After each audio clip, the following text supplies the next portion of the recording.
Buenos días, hermanos. Vamos a continuar el día de hoy con nuestra charla. La semana pasada estuvimos sacándola desde el libro de los Salmos, capítulo 1. Tenemos algunas declaraciones importantes en donde se identifica la vida de Cristo, Cristo mismo.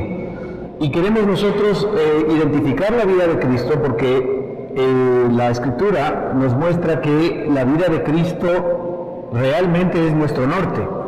La vida de Él y todo lo que Él es, porque Él es nuestro hermano mayor, porque efectivamente venimos desde el mismo Padre, es Él quien efectivamente es el protagonista de todo lo que Él ha hecho. Es el protagonista de las cosas que efectivamente Dios ha hecho en nuestro espíritu. Y al ser el protagonista también de su propio Hijo, como su Padre, es el protagonista de nosotros también como sus hijos y de Él como nuestro Padre. Y ahí que es muy importante el que nosotros identifiquemos a Cristo. Si nosotros no somos capaces de poder identificar a Cristo, entonces nunca vamos a obtener de parte de Dios la revelación de quiénes somos verdaderamente, ¿sí? Porque una cosa es efectivamente nuestra carne, y aún nuestra buena carne, que no tiene nada que ver con lo que Cristo es, y otra cosa es la esperanza que nosotros debemos tener en nuestro espíritu de que Cristo se convierta en una realidad ahora en nuestra propia vida, en la medida en que, por supuesto, el Señor hace crecer esa planta que es la vida de Cristo en nosotros, pero sabiendo que efectivamente Él no se va a detener sino hasta que lleguemos a la estatura de la plenitud de Cristo. Obviamente el Señor no va a lograr eso en 70 ni 80 años de nuestra vida actual, así que no se trata de cómo nosotros nos vemos ahora en relación a la edad que tengamos, ¿verdad? Sino que el Señor tiene toda la eternidad para esto. No olvidemos que la nueva vida que está en nosotros es una vida eterna. No es una vida de 70 o 80 años. La vida de 70 o 80 años que usted tiene es la vida del viejo hombre. Y esa vida de 70 o 80 años, pues es eso, es una vida de 70 o 80 años. Así que tratar nosotros de intentar que esa vida de 70 o 80 años sea la esperanza de lo que nosotros queremos cambiar es un grave error. Porque evidentemente nosotros estaríamos poniendo nuestra esperanza en algo finito, en algo que el mismo Dios, nuestro propio Padre, ha determinado que no sea así. La fórmula que Él tiene para nuestra vida es que nosotros lleguemos a experimentar una transformación en nuestra vida por la nueva vida que tenemos en nosotros. Es decir, en la medida en que nosotros damos paso a esa nueva vida, es que nosotros vamos efectivamente a poder vivir y experimentar lo que es de Cristo, lo que es de Él. No vamos a experimentar lo que es de nosotros. Todo lo bueno que podamos experimentar, es decir, a saber el carácter de Cristo, el amor, el gozo, la paz, la paciencia, la benignidad, la bondad, la fe, la mansedumbre, todo lo que Él es, ¿verdad? Es solamente lo que a Él le corresponde. Nosotros lo que vamos a hacer es comenzar a experimentar la vida de Él. Si todo lo bueno que nosotros podamos experimentar es la vida de Él en nosotros. Eso no tiene que ver con que nosotros estamos cambiando, tiene que ver con que nosotros estamos comenzando a recibir, ¿verdad?, la experiencia de la vida de Cristo en nosotros, es decir, la experiencia de nuestra propia vida, de la nueva vida que tenemos en Cristo Jesús, como hermanos. De allí que el foco nuestro debe estar determinado en la nueva identidad que nosotros tenemos, no en el cambio. Cuando nosotros nos enfocamos en el cambio, cometemos un error porque nos vemos a nosotros mismos. Pero cuando nosotros nos enfocamos en obtener los beneficios de la vida nueva que tenemos, allí sí que estamos enfocándonos en el tema correcto. ¿Por qué? Porque nos estamos enfocando en la vida que nos pertenece, la vida eterna, no es la vida que es para ahora. Nosotros nos confundimos mucho porque esperamos que efectivamente en esta vida se comiencen a realizar cosas en nosotros, y no es así. ¿Sí? La vida natural, la vida humana tiene, ¿verdad?, desde su propia perspectiva sus cosas malas y sus cosas buenas.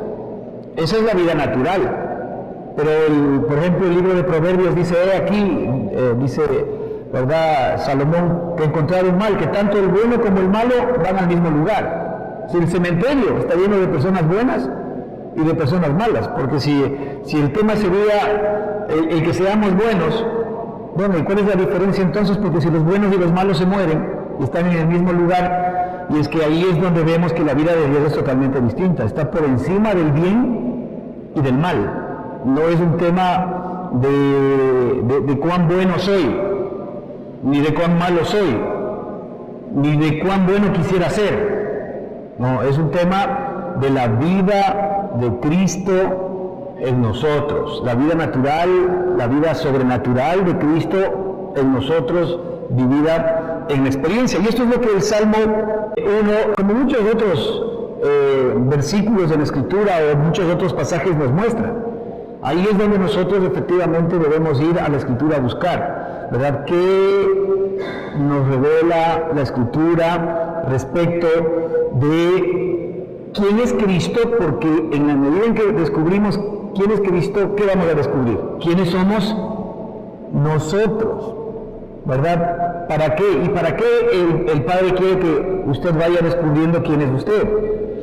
Para que usted le permita a Él trabajar en esas áreas de su vida. Para que usted le permita a Él, en primer lugar, identificar que usted ya no es lo que puede estar viviendo, sino que usted es lo que Dios dice que usted es. Que usted es lo que Cristo fue en su carne, ¿sí? Y que usted es lo que Cristo es en el Espíritu. Esa es su realidad. Cuando usted ve esa realidad, usted comienza a transformarse. La palabra transformación en la Escritura, ¿verdad? Tiene efectivamente la connotación de metamorfosis. ¿Sí? La palabra que se utiliza para transformación es metamorfo. ¿Qué significa la metamorfosis? Que todos nosotros conocemos, que es transformación. La metamorfosis es transformación, ¿verdad? El otro día, mientras estaba durmiendo, se me vino a la mente efectivamente este proceso que Dios hace en nosotros, ¿no es cierto?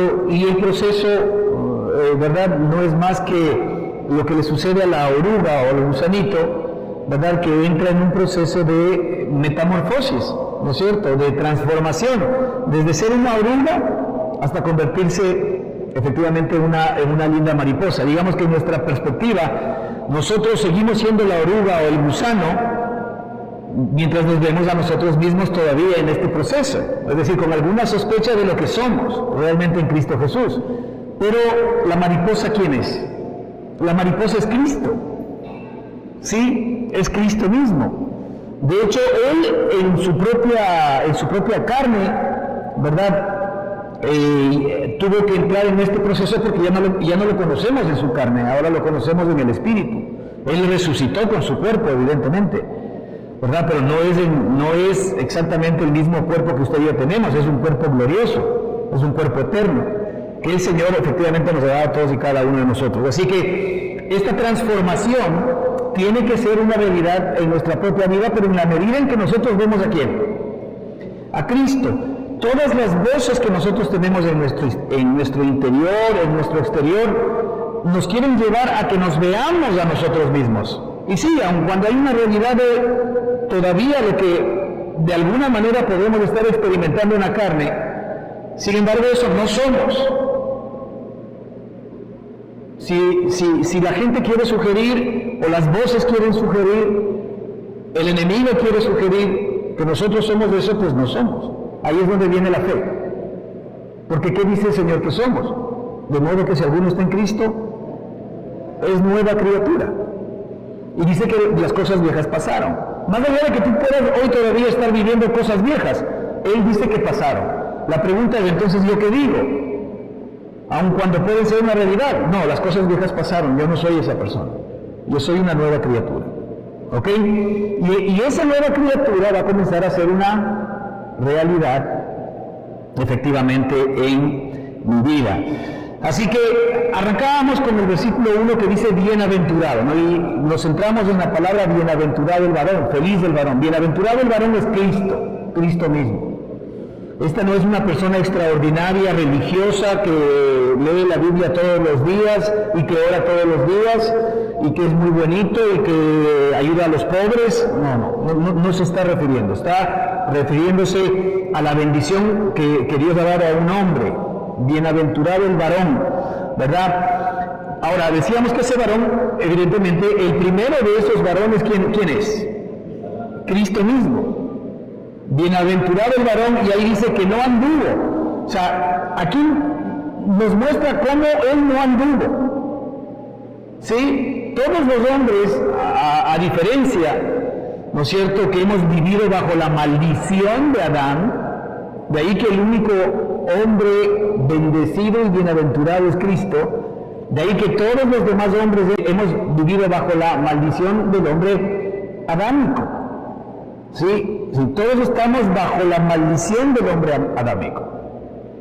Ahora, este no fue el propósito por el cual efectivamente el Señor nos creó. El Señor nunca nos creó para maldición. Él nos creó a nosotros para bendición. Él nos creó a nosotros pensando siempre en Cristo. Por eso es que la Escritura habla, por ejemplo, del primer Adán. Es decir, la primera experiencia que usted tiene, dice que el primer Adán es sombra ¿de quién? Del que habría de venir. Ya la Escritura, por si acaso, lo deja claro. O sea, nunca el propósito de Dios en la experiencia en la cual Él nos iba a llevar era que nosotros tengamos que vivir esta experiencia. El hombre tuvo que tomar una determinación, y la determinación siempre va a ser la misma. ¿Cuál fue la determinación que tuvo que tomar el hombre? La única decisión que tuvo que tomar el hombre en el huerto de Edén, ¿cuál fue? ¿El creerle o no creerle a Dios? ¿El creerle a Dios o creerle a la serpiente? Sigue siendo exactamente hoy, ¿no es cierto?, la misma interrogante nuestra. ¿Le creemos a lo que Dios dice o le creemos a la serpiente, que es la mente humana en este momento? Ya una mente humana absolutamente contaminada con todo lo que, ¿verdad?, el enemigo es, ¿no es cierto? Entonces, usted siempre se va a encontrar en esa perspectiva el día de hoy. O lo que Dios dice, o lo que me dice cualquier otra voz que no sea Él. Por más buena o altruista que pueda parecer una voz, lo importante es lo que Dios dice. La decisión de Adán en ese momento no es como ahora. Ahora nosotros podemos tomar muchísimas malas decisiones, o muchísimas buenas decisiones. La única mala decisión que podía tomar Adán en el huerto de Edén, ¿cuál fue? El tomar del árbol que Dios le había dicho, pero no era el tomar del árbol, era el creerle o no creerle a Dios. ¿Sí se dan cuenta? Esa era la decisión. Lo del árbol ya es un tema mítico, ya es un tema de la manzana y de todo lo que usted quiera. No, pero aquí lo de fondo era: Adán, créeme a mí, ¿verdad? Pero si decides no creerme a mí, te advierto que el ir por lo que las otras voces te digan va a terminar en muerte. Eso es lo que él dijo. Entonces, en otras palabras, le decía: si tú escuchas mi voz y vas por donde yo te digo, vas a tener vida, que es lo mismo. Así es como Dios quiso que el hombre realmente llegue a tener toda la vida de Dios, si hablamos del hombre adámico. Pero como el Señor sabía que el hombre adámico era figura del que había de venir, ¿no es cierto? Obviamente el Padre sabía cuando nos creó todo lo que iba a pasar en el huerto de Edén, ¿sí o no? Pero la pregunta es: ¿y por qué, aún sabiendo todos los males que nosotros íbamos a vivir, Él permitió que de todas maneras lo experimentemos? Porque siempre en el corazón de nuestro Padre estuvo el que nosotros vivamos a Cristo. ¿Me explico? Y Él nunca va a fallar en eso, nunca va a cambiar. Cuando Él dijo: hagamos al hombre a nuestra imagen, conforme a nuestra semejanza, significa que si es que Dios no logra eso, entonces no es Dios. ¿Por qué? Porque significaría que Él falla, que la voluntad de Dios, ¿no es cierto?, podría fallar, o que lo que Dios efectivamente ha determinado no se va a cumplir. ¿Qué dijo Dios? Hagamos al hombre a nuestra imagen, conforme a nuestra semejanza. Si Dios es verdaderamente Dios, ¿va a lograr eso? Sí, va a lograr eso, si no, ya no es Dios. De ahí que usted vea hacia ahora, y ahí viene la promesa de Dios para su propia vida. En su propia experiencia, ¿usted cree que Dios ya ha logrado eso? Pues si usted dice no, pues usted pregúntese, ¿y Dios es verdaderamente Dios como para que logre eso en mí? ¿Qué opina usted? Si lo es, ¿verdad? Entonces Dios va a hacer realidad lo que Él ha determinado. Y ahora más que nunca todavía. Ahora es maravilloso porque el Señor nos muestra cómo lo va a hacer. Antes no sabíamos cómo lo iba a hacer. Ahora sí sabemos cómo lo va a hacer. ¿Cómo? A través de habernos hecho nacer de Él. Ahí sí que tiene sentido lo que hemos dicho. La naturaleza de Él ahora es nuestra, ahora nos pertenece porque ahora somos hijos de Dios. Y si la naturaleza de Él está en nosotros, esa naturaleza es la que se tiene que expresar, esa naturaleza es la que se tiene que manifestar en nuestra propia vida. Como decíamos, ¿por qué no se manifiesta aún esa naturaleza? Porque tenemos una mente que se opone, que no le cree y que todavía sigue diciendo, no, yo creo a la mentira, yo creo al engaño, yo creo al enemigo, yo creo a lo que dicen los demás de mí, yo me creo a mí mismo lo que yo pienso de mí. ¿Sí se da cuenta que usted cree a muchas cosas? Pero si le cree a Dios, lo que Él dice va a comenzar a hacerse realidad en su propia vida, porque la palabra de Dios es viva. Eso métase en su oídito. La palabra de Dios no es una palabra cualquiera. La palabra de Dios es viva. Él mismo dijo, porque las palabras que yo os he hablado son espíritu y son vida. O sea, la palabra de Dios es espíritu y por sobre todo es vida. ¿Qué significa que una palabra sea vida? Que se va a convertir en aquello que dice, que se va a hacer realidad, ¿verdad? En vida en aquello que dice. Y es por esto que también es maravilloso ver cómo la palabra, ¿verdad? Y hablando de Cristo mismo, nos dice que Él es una esperanza viva. No solamente Él es una esperanza, sino que Él tiene que convertirse en una esperanza viva. ¿Qué significa? Que la esperanza yo la estoy comprobando en mí mismo. Que yo puedo comenzar a comprobar las palabras de Él como vivas en mí mismo. Eso es una esperanza viva. De ahí que si nosotros todavía no estamos llegando a esa experiencia, normalmente es porque tenemos una mente que no permite el que efectivamente hagamos realidad o le sigamos creyendo a Él. De ahí que insistimos, ¿cuál es la victoria, verdad, que ha ganado al mundo? Nuestra fe. Porque nuestra fe sigue siendo la que le cree a Dios o la que no le cree a Dios. Así que bienaventurado el varón. Cuando habla de Cristo, habla de los hermanos. Habla de usted y habla de mí. El Señor nos dice que usted y yo ahora somos bienaventurados. Ahora somos bendecidos. Ya no podemos decir que estamos bajo maldición. Ya no podemos nosotros vivir a la usanza de la perspectiva anterior, en donde estamos tratando de buscar también la bendición. Otro grave error. Otro grave error. Porque ya nosotros tenemos la bendición, ya hemos sido bendecidos. ¿Estamos claros? Si ya hemos sido bendecidos, nosotros simplemente debemos permitir que el Padre, ¿verdad?, nos dé acceso a todo lo que Él ya nos dio. Y Él ya nos muestra cómo, acercándonos a Él permanentemente en el Espíritu, para que efectivamente se pueda hacer realidad todo lo que Él ya ha provisto para nosotros. Ahora, habíamos dicho que Él cómo anduvo, ¿no es cierto? La semana pasada vimos que cuando Cristo estuvo aquí en esta tierra, Él anduvo en el Espíritu, ¿sí? Él siempre anduvo en el Espíritu. La manera del nuevo hombre es andar en el Espíritu. Claro, Él anda en el Espíritu porque Él es del Espíritu, a pesar de que Él vino en carne, no se olvide. ¿Cómo andaba Él? En el Espíritu. Es decir, cuando nosotros andamos unidos al Espíritu de Dios, y andar en el Espíritu de Dios es, y tiene que ver con las palabras que escucho, es decir, es escucharle permanentemente a Él, para que esas palabras se hagan uno conmigo. No olvidemos que la fe viene por el oído. Cuando yo escucho su palabra, no cuando leo la Biblia, confusión, cuando yo escucho su palabra, ¿en dónde dice el Señor que está en mí?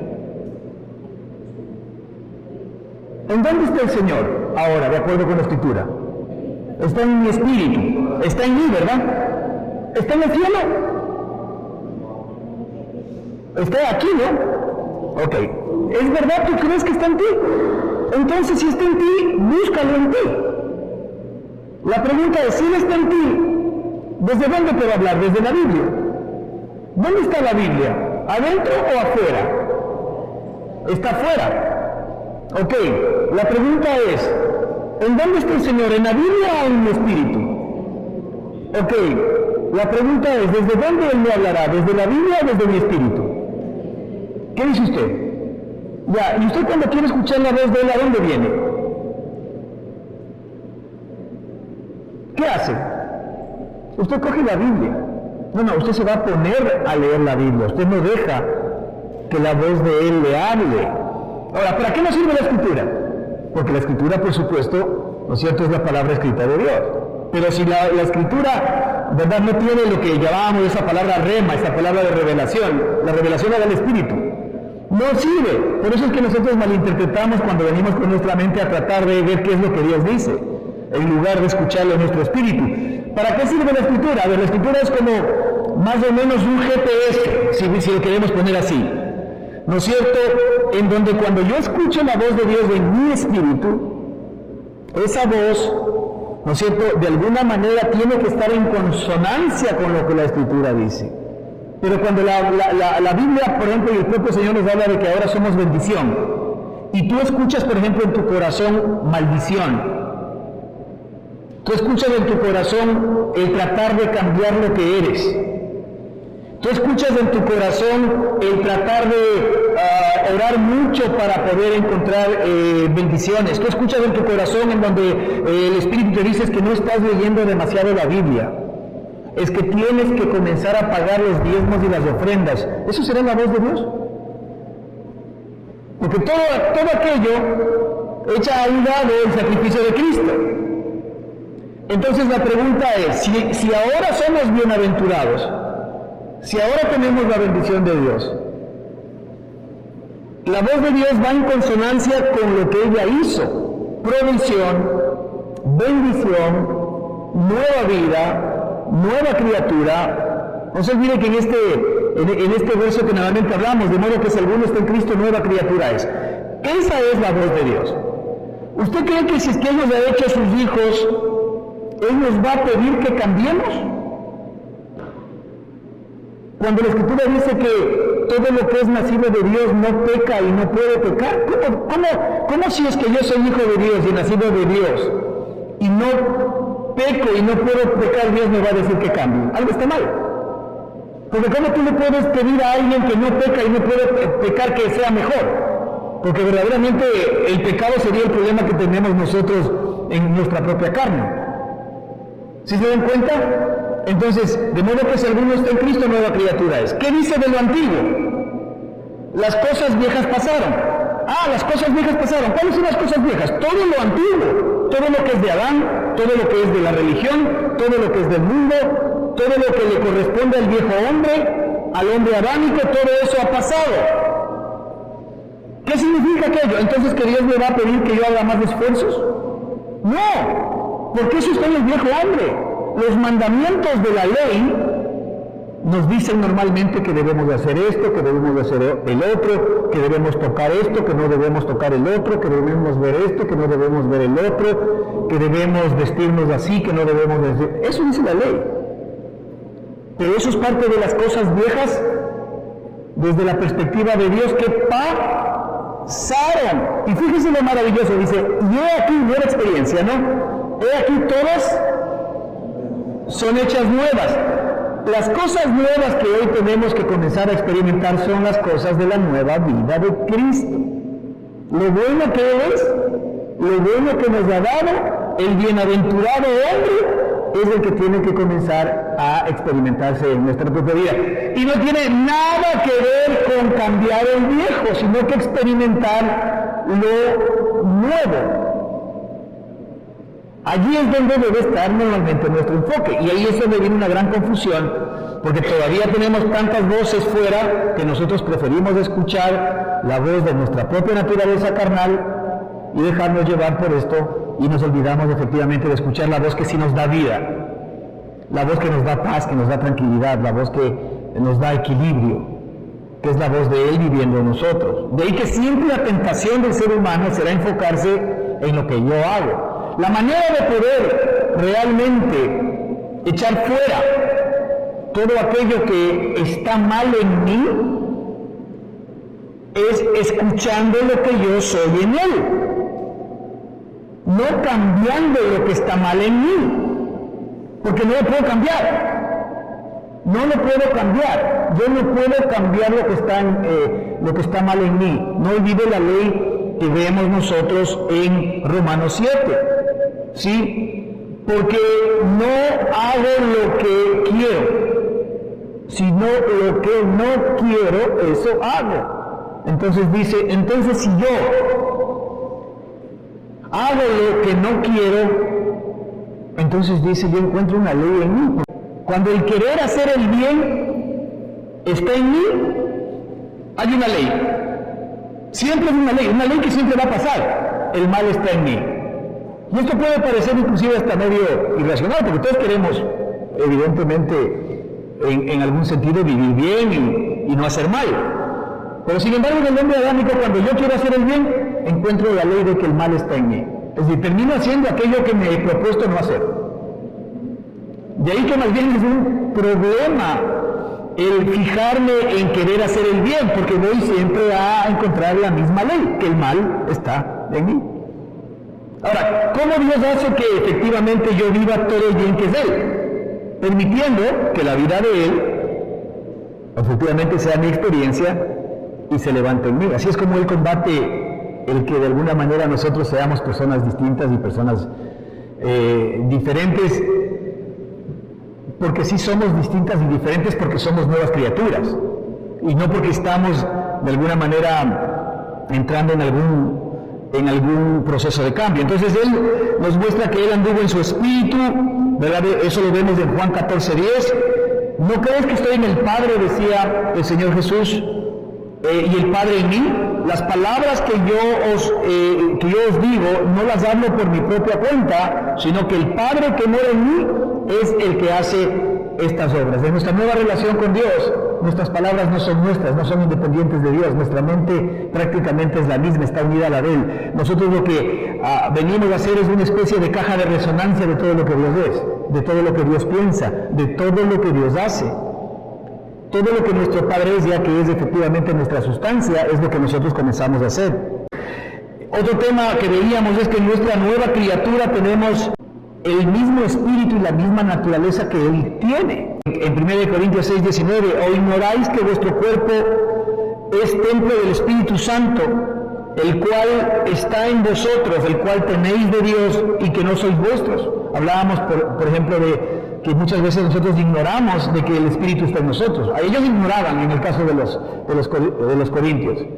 Ellos no entendían bien qué es esto de que el Espíritu Santo está en ellos, ¿verdad? En Cristo estaba el Espíritu como el templo, está en nosotros. La pregunta es si nosotros estamos dejando efectivamente que el Espíritu haga su trabajo. Otra vez, ¿de qué va a depender? De que si le creemos a Dios o no le creemos. Yo siempre tengo acceso al Espíritu de Dios a través de mi Espíritu. De allí que es importante que cuando nosotros queremos mantener una comunión con Él, nos demos el tiempo para escuchar la voz del Espíritu Santo que está en nosotros, en nuestra propia conciencia, adentro, dejar todo a un lado, ¿verdad? Dejar todo aún mis propias voces, pero ahí es donde tú te hablas contigo mismo. ¿Ustedes se dan cuenta que muchas veces nosotros estamos hablando con nosotros mismos de muchas cosas? ¿Sí? Si tú tienes la capacidad de hablar contigo mismo adentro, ahora deja que Dios te hable.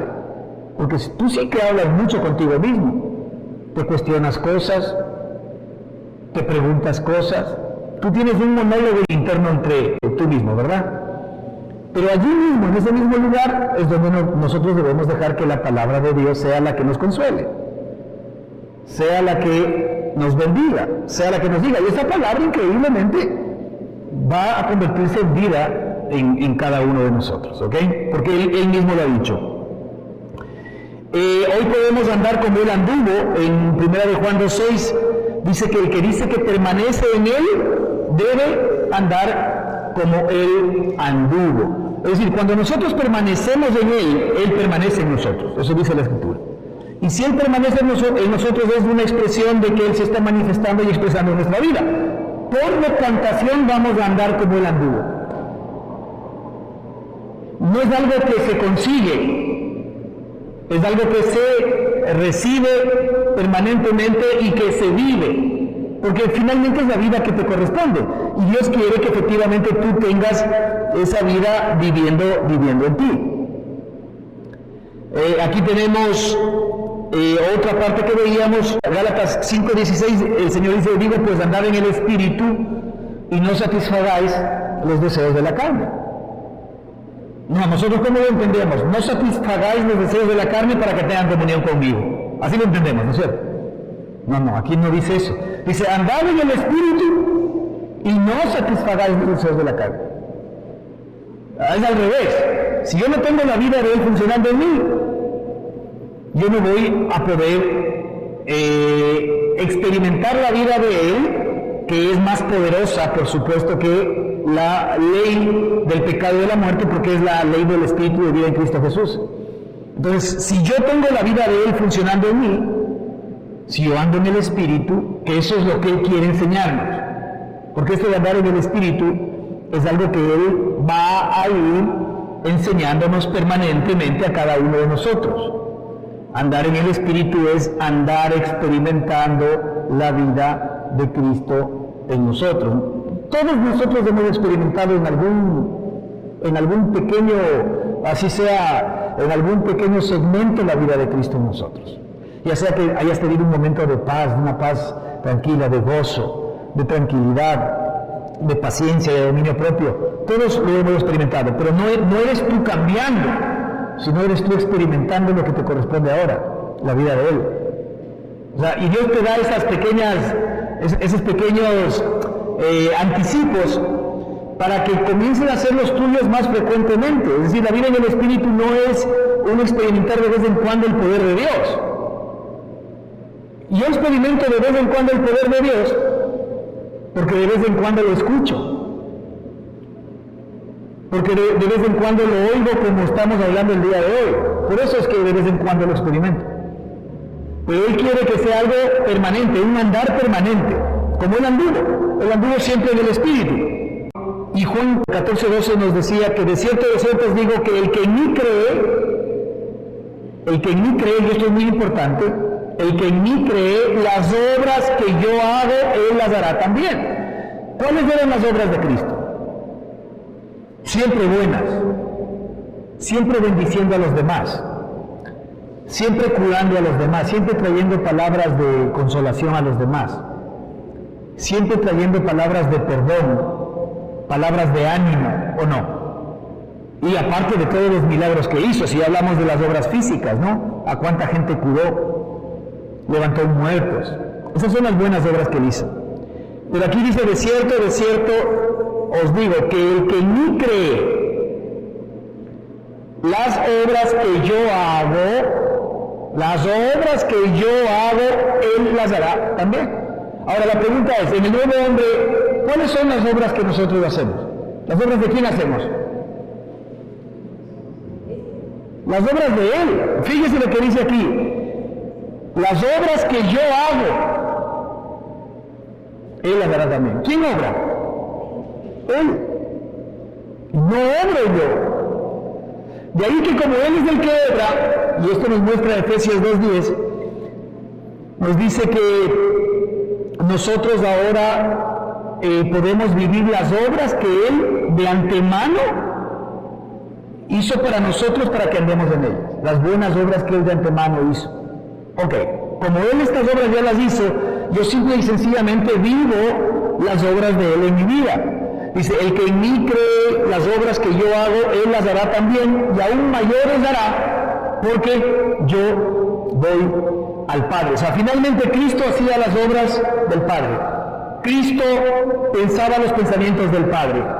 Y ahora como nosotros somos uno con Él, y eso es lo que se pretende, nosotros ¿qué deberíamos pensar? Los pensamientos del Padre. Nosotros ¿qué obras deberíamos hacer? Las obras del Padre.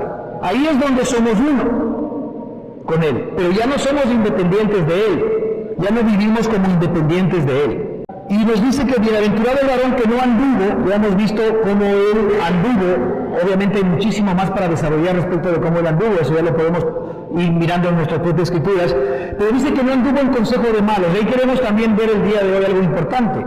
Bienaventurado el varón, fíjense lo que es Cristo, bienaventurado el varón, primero es un hombre bienaventurado, bendecido, absolutamente, eso es lo que somos ahora nosotros, que no anduvo, hay una manera para andar, ¿verdad?, para este varón, sí, dejamos que se exprese en nuestra propia vida, pero ahí dice que no anduvo en consejo de malos. Ok, cuando hablamos nosotros de consejo de malos, ¿no es cierto?, estamos hablando de una suerte de mentes, de formas de pensar, de formas de entender, ¿sí? Normalmente cuando nosotros sabemos y conocemos de la mente adámica y de la mente de Cristo, entonces tenemos dos mentes. La mente de Adán y la mente de Cristo. Esas son las dos mentes que la Escritura identifica, no hay más. La mente de Adán y la mente de Cristo, cuando se habla de Adán, o del primer Adán y del postrer Adán. El primer Adán tiene la mente adámica, ¿sí? A esto es lo que la Escritura llama el consejo de malos, porque el consejo de malos no es solamente, ¿verdad?, lo que los demás me puedan aconsejar, sino lo que aún yo mismo soy capaz de poderme aconsejar. O sea que aquí la Escritura lo que está hablando es, ¿verdad?, que en qué mente yo ando. ¿De qué mente me estoy dejando aconsejar? ¿A qué mente le estoy dando capacidad o entrada o vigencia en mi vida? ¿Qué mente efectivamente yo estoy de alguna manera tomando como base para de ahí desarrollar toda mi vida? Que no anduvo en consejo de malos.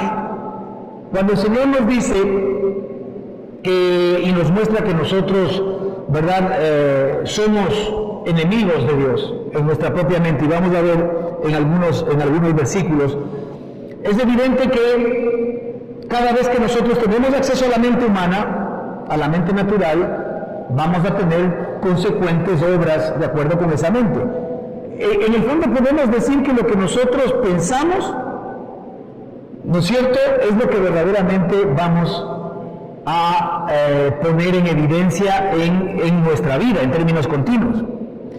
Mire, cuando hablamos de mente, por ejemplo, en Colosenses 1, 21, 22, debemos entender algo muy importante, que en el primer hombre, en el hombre adámico, la manera como él piensa, la manera como él entiende, por más que sea, ¿verdad?, un pensamiento religioso, es una mente que es enemiga de Dios, es antagonista a Dios. Es una mente que no le cree a Dios. Fíjense lo que dice aquí Colosenses 1, 21, 22. Dice, y a vosotros también, que erais en otro tiempo extraños y enemigos en vuestra mente. Extraños y enemigos en vuestra mente. Extraños y enemigos de Dios en vuestra mente.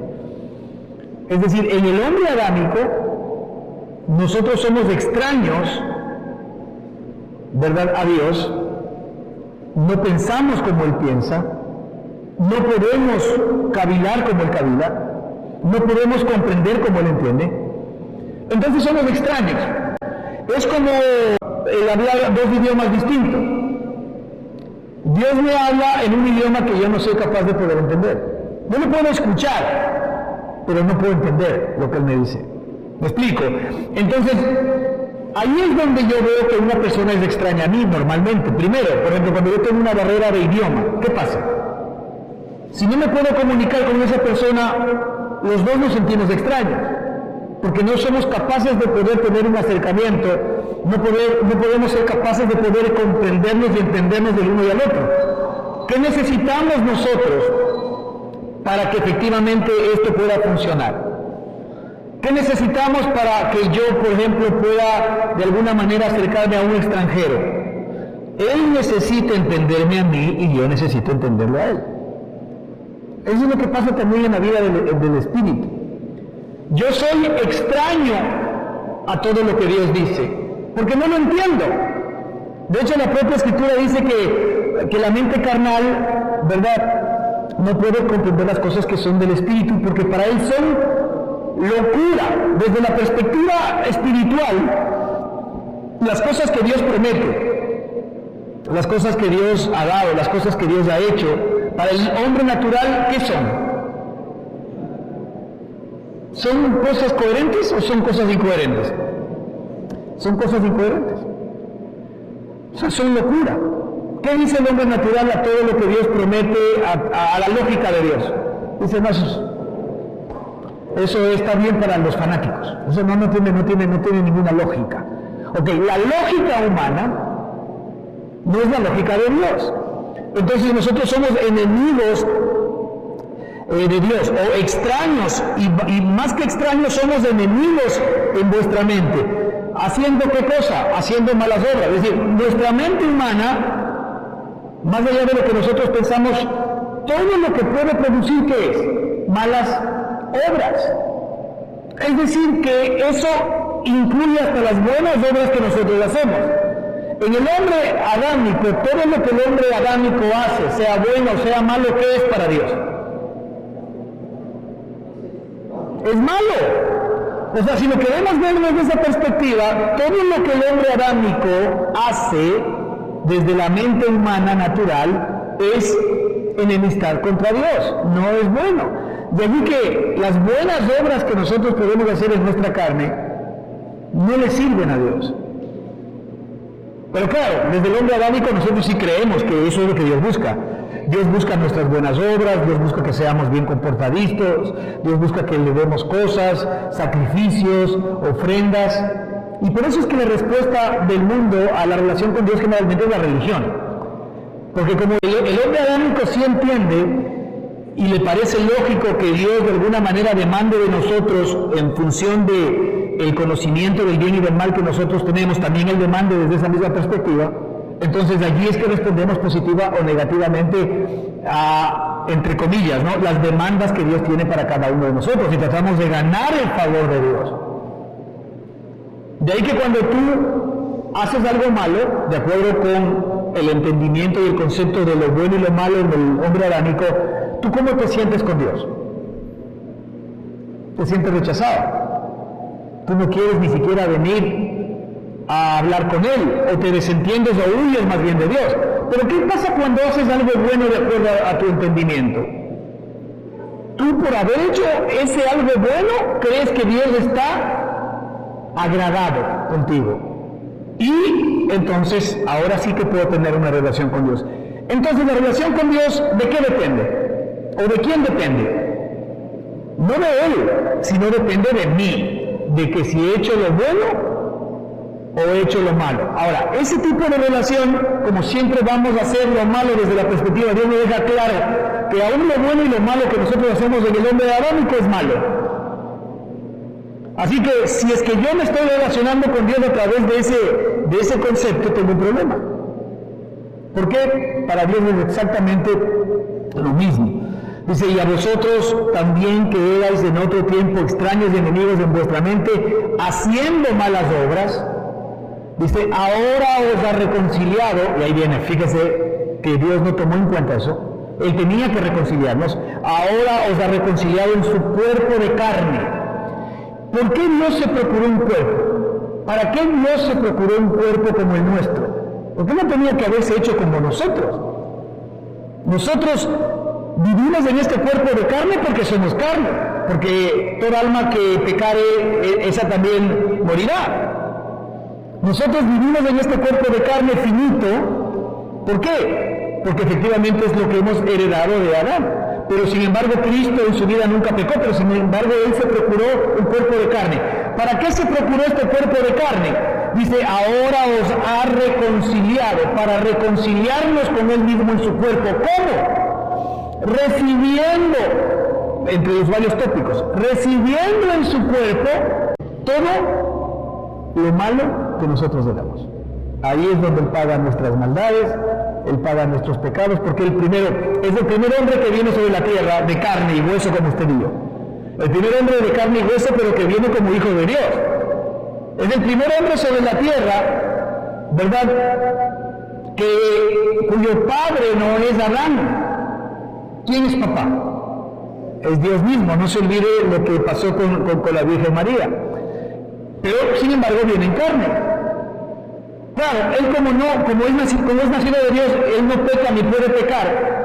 La Escritura mismo le dice, no, porque todo aquel que es nacido de Dios, dice que no peca y no puede pecar. ¿Sabe por qué Cristo nunca pecó?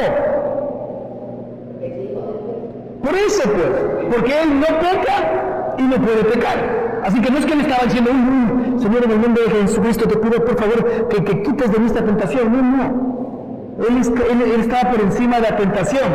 Si se da cuenta, ¿verdad? Él no peca y no puede pecar porque es hijo de Dios. Ok, entonces cuando Cristo vino en carne, ¿él a qué vino? A hacer lo que ninguna carne había hecho.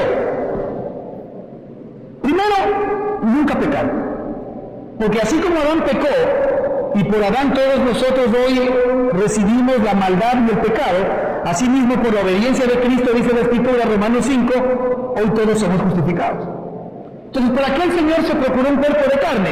Para que decir, muy bien, así como todos mis hermanos han venido en la carne, ok, y nadie ha podido sobrevivir porque el pecado les ha ganado la partida, ahora yo vengo en carne. En la misma carne de ellos, pero yo en la misma carne de ellos voy a efectivamente ser mayor que la ley del pecado y de la muerte, porque él era la ley del espíritu de vida. Entonces él viene y se procura un cuerpo de carne. En ese cuerpo de carne no solamente que no peca, ahora, ¿por qué no peca?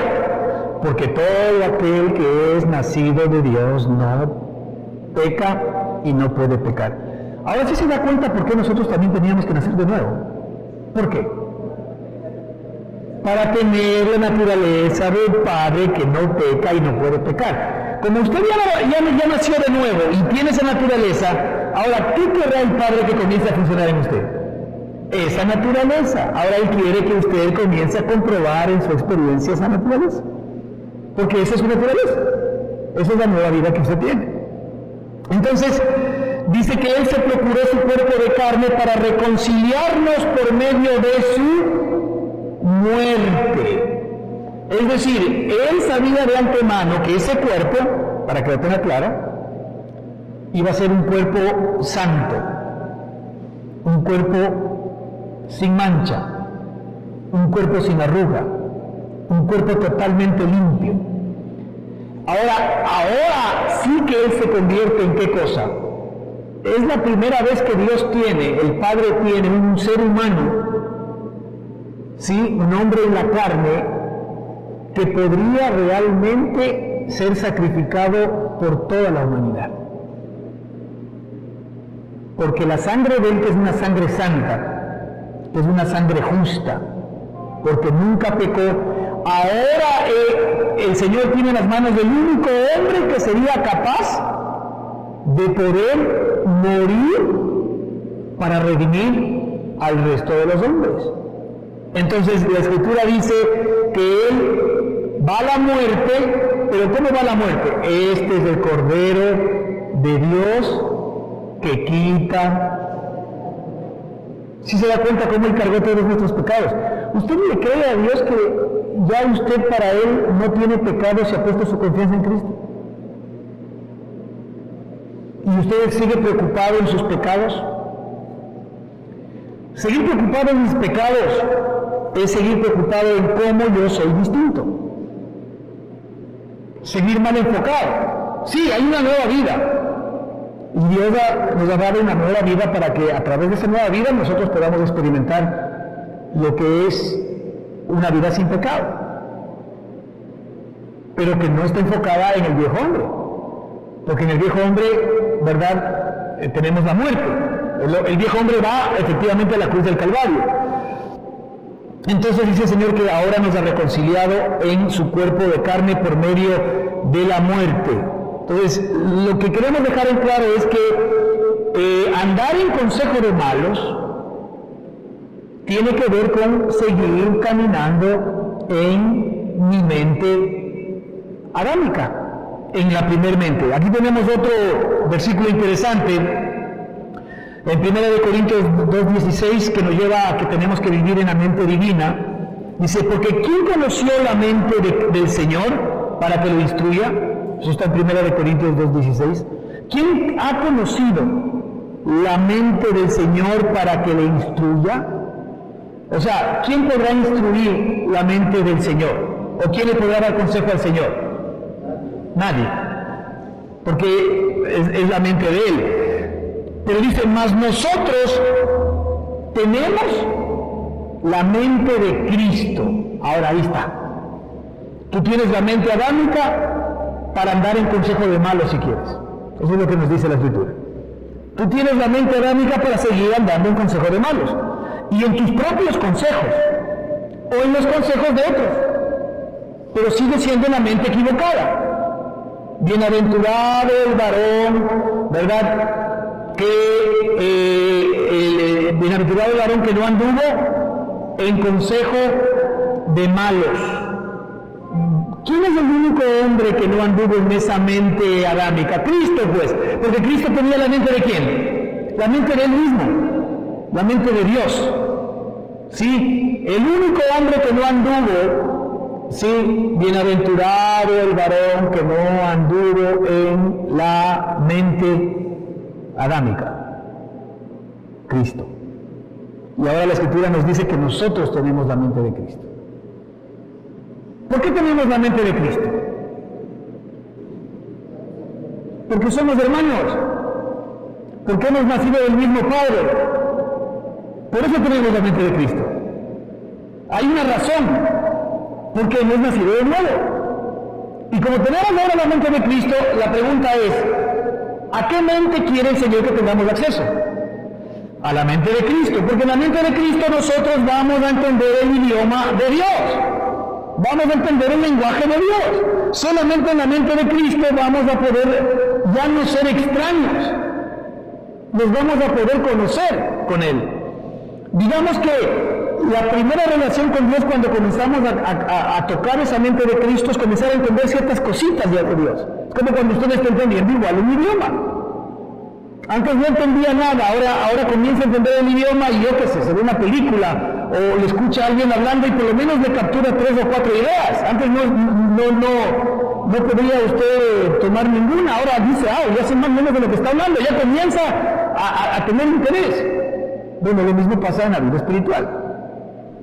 Si yo ya tengo la mente de Cristo y comienzo a entender ciertas revelaciones divinas de parte de Dios, y digo, ahí hay algo interesante, ya comienzo a comprender, ¿qué mente cree que está comenzando ya de alguna manera a funcionar en usted?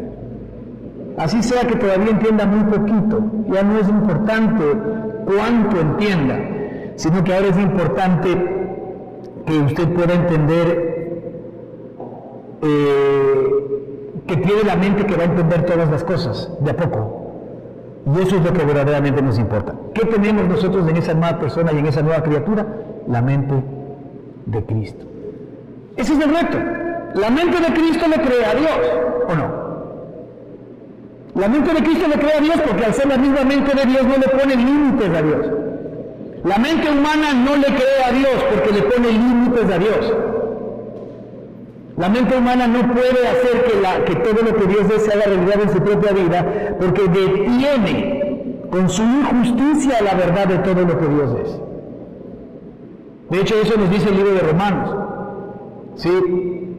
Que nosotros detenemos con injusticia, ¿verdad?, la verdad de Dios. La injusticia que es nuestro viejo hombre detiene toda la verdad que Dios es en cada uno de nosotros. Detiene la realidad que Dios puede ser en tu propia vida. O sea, nuestra mente realmente es la serpiente que no nos permite, ¿verdad?, recibir todo el regalo que Dios ya nos ha dado a cada uno de nosotros. Mire lo que dice aquí, en Romanos 12:2, importante, hablando ya de cómo nosotros debemos vivir. Sí, dice, no vivan ya según los criterios del tiempo presente. Ok, no vivan ya según la mentalidad del tiempo presente, los criterios del tiempo presente. Los criterios del tiempo presente, ¿en dónde están? en nuestra mente, ¿verdad? Dice, no vivan ya según los criterios del tiempo presente, es decir, no le paren bola a los criterios del tiempo presente. ¿Sí? Dice, al contrario, cambien su manera de pensar. A ver, esto es un switch, esto es un cambio de mente. Cambien su manera de pensar. ¿Yo cómo puedo cambiar mi manera de pensar si estoy pensando con la misma mente? No, no me está diciendo que aprenda cosas nuevas en la mente antigua. De acuerdo a lo que estamos viendo, la única manera como yo puedo cambiar mi manera de pensar aquí es tocando, adueñándome de la mente de Cristo, que es mi mente ahora actual. Dice, cambien su manera de pensar para que para que así cambie su manera de vivir. Así es como va a cambiar nuestra manera de vivir. Nuestra manera de vivir va a cambiar con la mente de Cristo. Es decir, si yo doy cabida a la mente de Cristo, que ahora me corresponde, por decantación va a venir mi manera de cambiar la vida. Ya no es porque alguien me pida que cambie o deje de cambiar. La única manera como mi vida y tu vida va a cambiar es echando mano de la mente de Cristo. No hay otra fórmula. Así es. Si yo no cambio mi manera de pensar, no cambio mi manera de vivir. Es decir, la manera de pensar del hombre adámico hace que ese hombre tenga una manera de vivir, que pueda ser desde su perspectiva buena o mala, de acuerdo con el conocimiento del bien y del mal. Pero si es que yo ahora, ¿verdad?, me conecto a la mente de Cristo, ¿qué va a pasar con mi vida? Voy a comenzar a vivir las obras de Cristo. No vivan ya según los criterios del tiempo presente, al contrario, cambien su manera de pensar para que así cambie su manera de vivir y de esta manera lleguen a conocer la voluntad de Dios.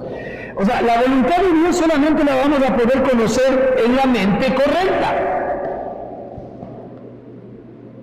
No llegamos a conocer la voluntad de Dios en la mente incorrecta. La Escritura nos dice algo maravilloso, nos dice que la voluntad de Dios es buena, es agradable y es perfecta, siempre, eso nunca va a cambiar. Pero, ¿qué pensamos nosotros en el hombre adámico? ¿Que la voluntad de Dios es buena? No, porque siempre estamos temerosos de que Dios nos ponga algo para que nos venga algo. Estamos siempre temerosos de que nos vaya a caer un rayo, de que mañana vamos a tener un accidente. Estamos temerosos de cosas que nos van a pasar exteriormente. Estamos siempre temerosos de que seguramente Dios me puede castigar o Dios me puede mandar una enfermedad. Cuando la Escritura dice que la voluntad de Dios es buena, claro, ¿cómo la voluntad de Dios puede ser mala para nosotros si primero somos sus hijos? Segundo, es buena porque Él es bueno. Él no puede negarse a sí mismo, Él no puede negar su bondad. Así como Él es fiel, Él dice que aun cuando yo soy infiel, Él sigue siendo fiel porque Él no puede negarse a sí mismo. Usted ese mismo principio vea en todo lo que es Él. Ok, como Él es fiel, ¿no? Él no es infiel. La naturaleza de Él es fidelidad, Él es fiel. Pues como Él es fiel, Él no puede ser infiel. Así yo soy infiel. Eso es lo que está diciendo. Ahora, usted traduzca lo mismo. Si la naturaleza de Él es que Él es bueno, así yo haga mal, Él seguirá siendo bueno conmigo. Eso es lo que está diciendo. Esa es la naturaleza de mi papá. ¿Sí? Es decir, la naturaleza de Dios es buena. Después dice que es agradable. Perdón, la voluntad de Dios es buena.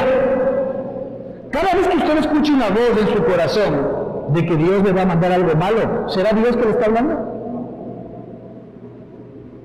Ahí tiene un problema ya de mente, porque le está dando cabida al diablo, al enemigo, a su propia mente, le está dando cabida a lo que los demás dicen que es usted.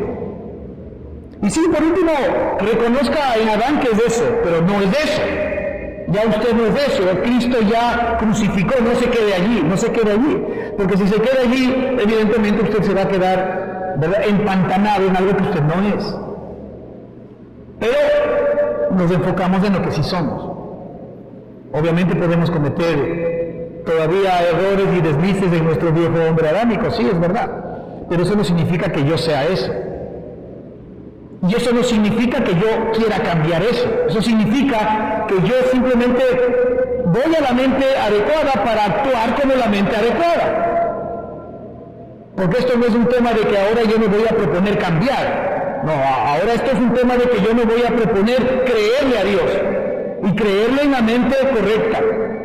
Y ahí va a venir, efectivamente, por decantación la nueva vida. No vivan ya según los criterios del tiempo presente, al contrario, cambien su manera de pensar para que así también cambie su manera de vivir y lleguen a conocer la voluntad de Dios. Y esto yo lo pongo entre comillas, que es buena, después dice que es agradable, la voluntad de Dios siempre es agradable. O sea, Dios no quiere que usted viva momentos desagradables. Todo lo que Dios vaya a permitir en su vida siempre es agradable. La voluntad de Dios es agradable. Es decir, es agradable al punto en donde el único que puede saber lo que significa verdaderamente agradable es Él.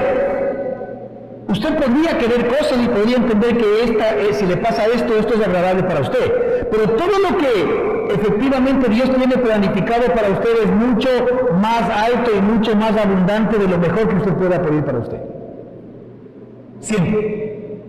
Eso yo lo he podido, por ejemplo, ver en mi propia vida.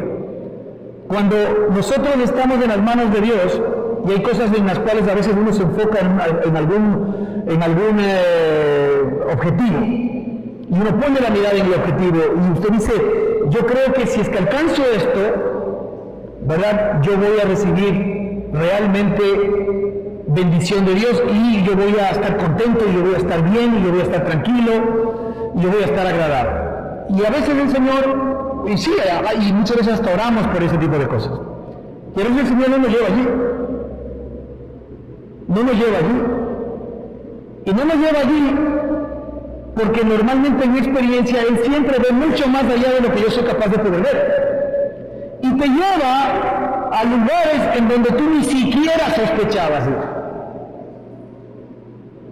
Porque la voluntad de Dios es buena y agradable para mí. Es decir, si yo veo que hay algo que es agradable para mí en mi mente limitada, Él ve muchísimo más adelante y a veces no permite que yo reciba aquello en lo cual yo quisiera agradarme porque Él tiene algo muchísimo más alto adelante y en su tiempo y en el tiempo de Él, lo cual por supuesto es maravilloso. Entonces la voluntad de Dios es buena, es agradable, siempre es más agradable que lo que tú puedes pensar. Y dice que es perfecta. La voluntad de Dios es perfecta. Es para bendición, es para crecimiento. La voluntad de Dios es para que en ti vaya creciendo este hombre, efectivamente, del cual nosotros estamos hablando el día de hoy. Romanos 12:2 es el que dice que no vivan ya según los criterios. Me parece que es la nueva versión internacional esta. Y en la Reina Valera dice, no os conforméis a este siglo, sino transformaos. De ahí saco la palabra metamorfosis. Así es como viene la metamorfosis. Dice, no os conforméis a este siglo. No os conforméis a este siglo es más o menos como un molde. Esa es la idea que pone aquí la escritura. Es un molde en el cual yo me puedo meter. Y voy a terminar moldeado conforme a ese molde. El molde de este mundo es la mente humana, es la mente adámica. Es decir, no se conformen a la mente adámica. Ya no se conformen ustedes a la mente adámica. Porque si ustedes siguen pensando de esa manera, van a salir Adanes. No más. Esa mente está hecha para que salga Adán y todo lo que es Adán. Frustración, tristezas, dolores, malos caracteres, todo lo que tú tienes. Todo lo que es la vida adámica es lo que va a salir de ahí. Entonces aquí nos dice, no os conforméis a ese siglo, no se metan en ese molde, ya no se metan en la mente adámica. ¿Ya? Porque ya no es el molde de ustedes. Ahora, otra manera de decir, dice, si no transformaos, miren, transformaos en el nuevo molde, en la nueva mente. Dice, si no transformaos, que es la palabra metamorfo, si no, entren en el proceso de metamorfosis. Eso es otra manera de ver la vida. Porque en el proceso de metamorfosis, cuando usted va a ver la oruga, que es feíta, ¿no? Es un gusano. y después va a haber el proceso hasta llegar a ser una linda mariposa. Ahora, cuando usted entra en este proceso, ya que el Señor le está mostrando que usted va a ser una hermosa mariposa, ¿verdad? Obviamente usted ya no se conforme a pensar como la oruga. Sí, posiblemente todavía va a haber cosas de la oruga. Es decir, por ponerlo así, seguramente la oruga es media babosa. ¿Okay? Y la oruga se va a ver babosa. Bueno, seguramente sí, todavía tiene alguna baba ahí media fea. La pregunta es, si la oruga sabe que va a ser mariposa, ¿en dónde va a estar puesta su esperanza? En a ver cómo me quito esta basura que tengo aquí o esta suciedad, o simplemente tener puesta la esperanza en la mariposa, porque finalmente va a llegar a ser una mariposa. Esto es lo que el Señor nos dice cuando el que comenzó la buena obra en nosotros, Él la culminará. ¿Quién finalmente nos hizo nacer? Él mismo. ¿Quién va a llevar a buen camino el que pasemos de ser un gusano, de ser una oruga, a ser una mariposa? Él. Si Él lo hace, nosotros nunca vamos a poder experimentar esa realidad. Entonces mi esperanza tiene que estar puesta en el que lo hace, sabiendo que el que comenzó en mí la buena obra, Él la va a terminar. Siempre y cuando, ¿usted ha visto alguna vez esto? Siempre y cuando. La única manera que no se haga realidad esto, al menos de nuestra experiencia, es si no le creemos, porque vamos a seguir siendo, de acuerdo al molde del viejo hombre, lo que siempre hemos sido. Así que la renovación, dice, no os conforméis a este siglo, sino transformaos por medio de la renovación de vuestro entendimiento. Fíjese, así lo dice esta versión. Transformaos por medio de la renovación de nuestro entendimiento, que es lo mismo que acceder a los nuevos pensamientos de Cristo. La renovación de nuestro entendimiento es comenzar a permitir que la palabra de Él sea a la que yo me conecte. Si te vienen palabras de ánimo, si te vienen palabras de bendición, si te vienen palabras de provisión, si te vienen palabras de poner tu confianza en Él, de descansar en Él, ¿verdad? De consolación, ¿de dónde crees que te salen esas palabras? Sino de la propia palabra de nuestro Padre y de la mente de Cristo. Y esa mente va a comenzar a ser cada día más lúcida y más lúcida y más lúcida, y va a comenzar a dar a luz al nuevo hombre que tú eres. Y lo interesante de todo esto es que tú te vas a comenzar a ver en el proceso de metamorfosis, en donde sí, seguramente tú vas a ver todavía en tu vida cosas que ahí están, pero tú ya no te vas a estancar en aquello que todavía podrías de alguna manera experimentar de la oruga, sino que tú sabes que por tu Padre estás caminando hacia ser la mariposa. Y allí es donde efectivamente tú le vas a permitir a Él seguir haciendo el cambio. Lo que hablábamos aquí hace algunas semanas, y es que los errores que nosotros cometemos en nuestra vida actual, el Señor jamás los ve, ¿no es cierto?, como puntos de reclamo.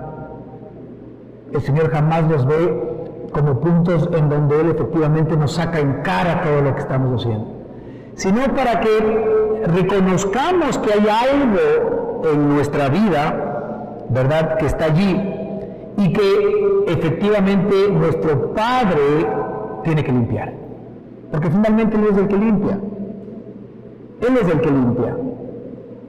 Si yo de alguna manera reconozco mis pecados, reconozco mis maldades, no para cambiar, sino para entregárselas, allí es que Él comienza a este proceso de limpieza permanente y continuo.